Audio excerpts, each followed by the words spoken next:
The Anderson family reunion was in full swing at my sister Amanda's sprawling mansion, champagne flowing as freely as the condescension.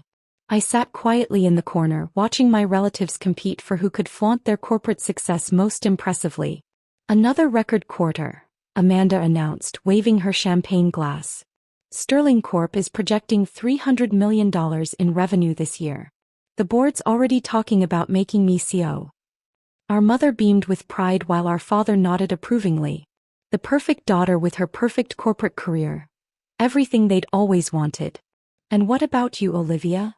Aunt Margaret turned to me with fake concern. "Still running that little shop of yours?" I sipped my water, thinking about the documents waiting on my desk back at the office. Documents that would determine whether Sterling Corp survived the next month, though none of them knew that yet. "The shop's doing fine," I said quietly. Amanda laughed, the sound sharp and mocking. "Oh, come on, Olivia.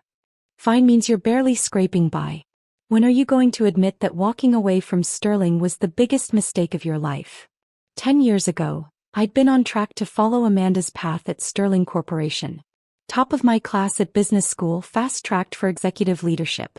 Then I saw something in the company's practices that didn't sit right: questionable contracts, hidden clauses, predatory deals disguised as partnerships. When I raised concerns, my father, then CEO, told me to keep quiet and play along. "This is how business works, sweetheart. If you can't handle it, maybe the corporate world isn't for you." So I left. Walked away from the family legacy, the guaranteed millions, all of it. I used my savings to buy a small consulting firm specializing in contract law and business ethics. My family thought I was crazy. "Look at you now," Amanda continued, gesturing at my simple dress. "Running a tiny consulting shop while I'm about to become CEO of the company you abandoned. Guess Dad was right. You just couldn't handle real business."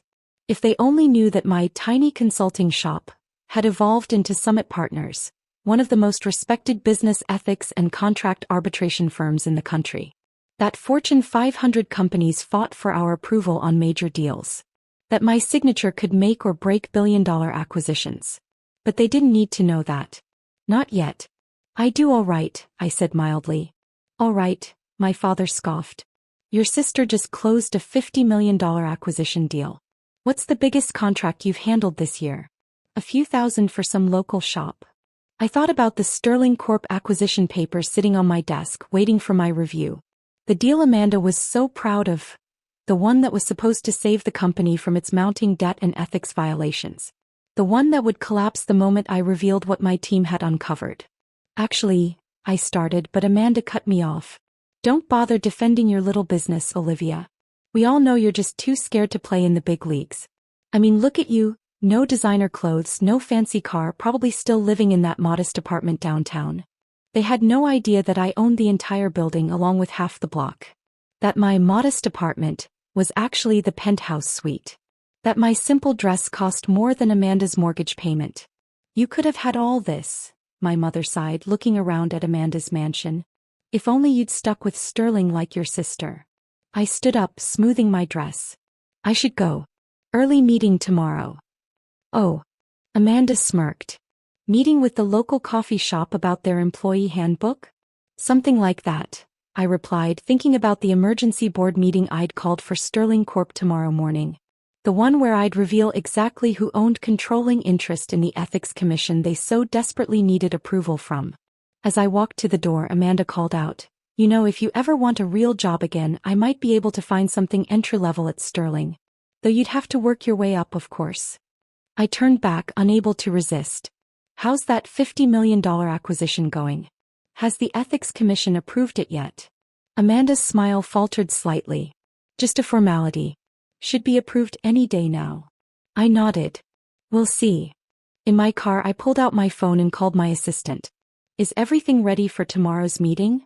"Yes, Ms. Harrison. All the documentation of Sterling's violations has been compiled. The board members are in shock." I smiled, thinking of Amanda's proud announcement about becoming CEO. "Make sure the projector is working perfectly. I want everyone to have a clear view when I present the evidence. Of course. Though, are you sure you don't want to warn your family?" I thought about all the years of mockery, of dismissal, of being treated like a failure because I chose ethics over easy money. "No," I said finally. Let them find out with everyone else. Back in my office, the entire top floor of a downtown high-rise, I reviewed the Sterling documents one last time. Years of questionable practices hidden under layers of corporate bureaucracy. The same issues I'd spotted a decade ago, now grown into potentially criminal violations. Tomorrow my signature wouldn't just stop their acquisition.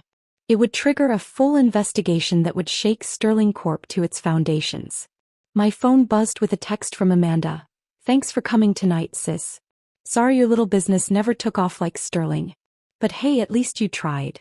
I set the phone aside and opened my safe, pulling out the documents that proved I own not just Summit Partners, but the majority stake in the National Business Ethics Commission itself. The same commission that Sterling Corp was desperately trying to appease. Sometimes success isn't about having the biggest office or the fanciest title. Sometimes it's about quietly building something so powerful that when the truth finally comes out, no one sees it coming until it's too late. The Sterling Corp boardroom buzzed with nervous energy the next morning. Board members shifted uncomfortably in their leather chairs, whispering among themselves about the emergency meeting. My sister Amanda sat at the head of the table, trying to project confidence despite the fear in her eyes. I watched through the one-way glass of the adjacent room, remembering all the times I'd sat in this same boardroom as a young executive, fighting against the unethical practices I witnessed. Now I was back not as the family disappointment, but as the person holding Sterling's fate in my hands. Everyone's here, my assistant whispered. Including your father. I nodded, straightening my blazer. Armani, though my family would assume it was off the rack. Let's begin.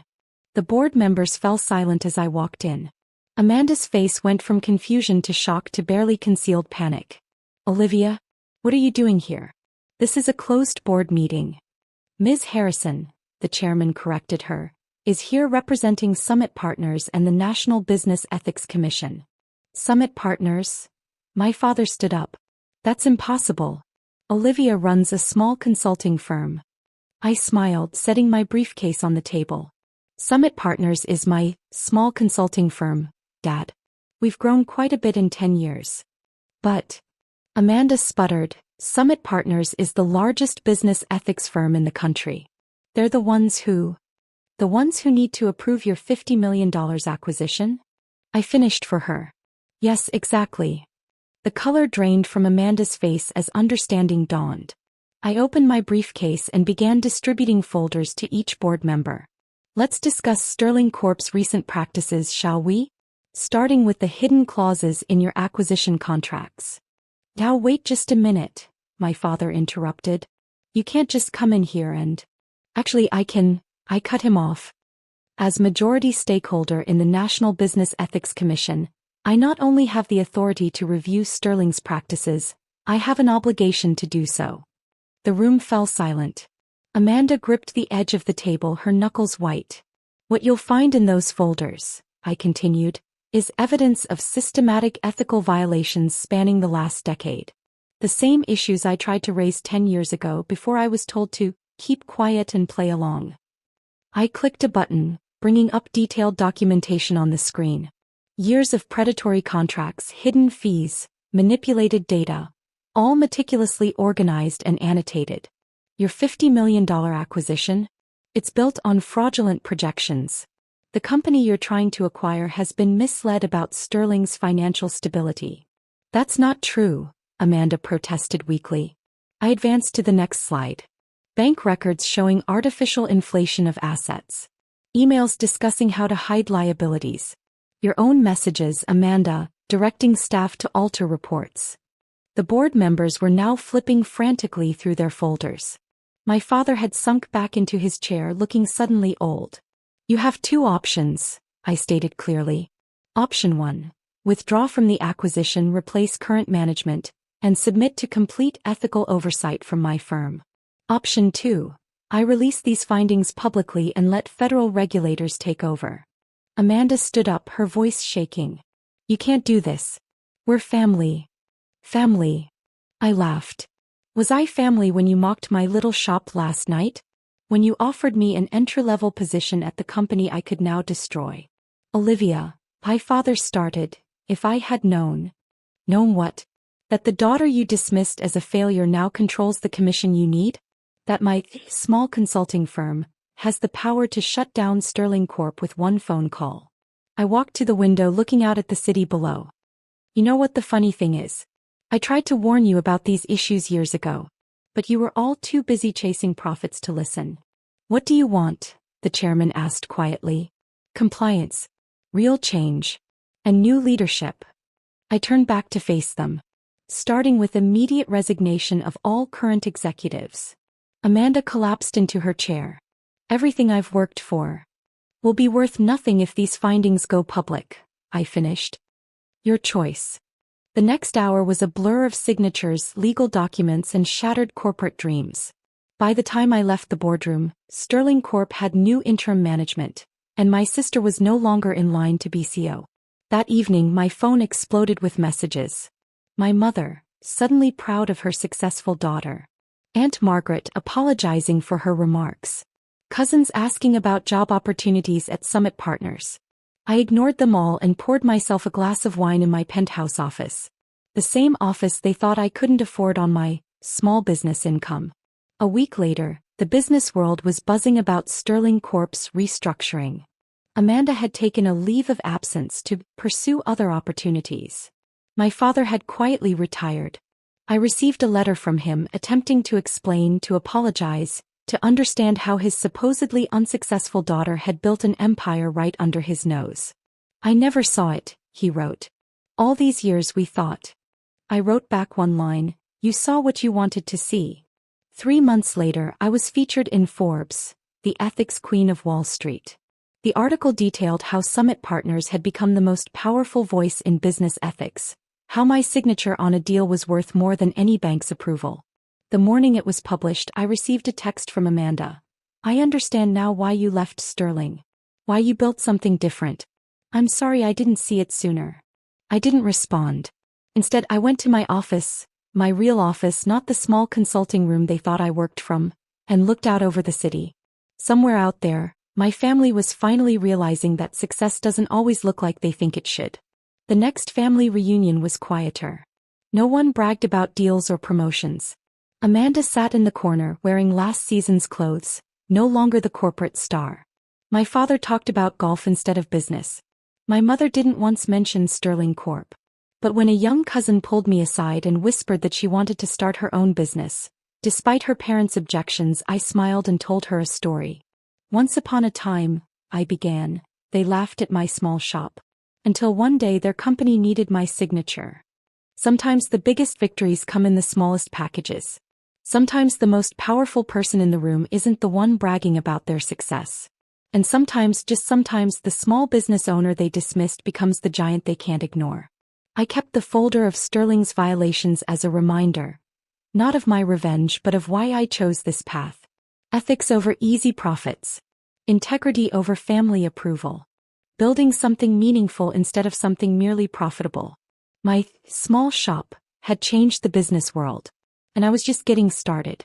Looking back at that family reunion, at their mockery and dismissal, I realized something important. Success isn't about proving others wrong. It's about proving yourself right. And sometimes the best revenge isn't destroying someone's dreams. It's building your own, so much bigger than they could have imagined. The next time I reviewed a major corporate acquisition, I thought about Amanda's sneer, my father's dismissal, their certainty that I'd never amount to anything. Then I signed the approval, knowing that somewhere in boardrooms across the country, executives held their breath waiting for my decision. Not bad for a small business owner.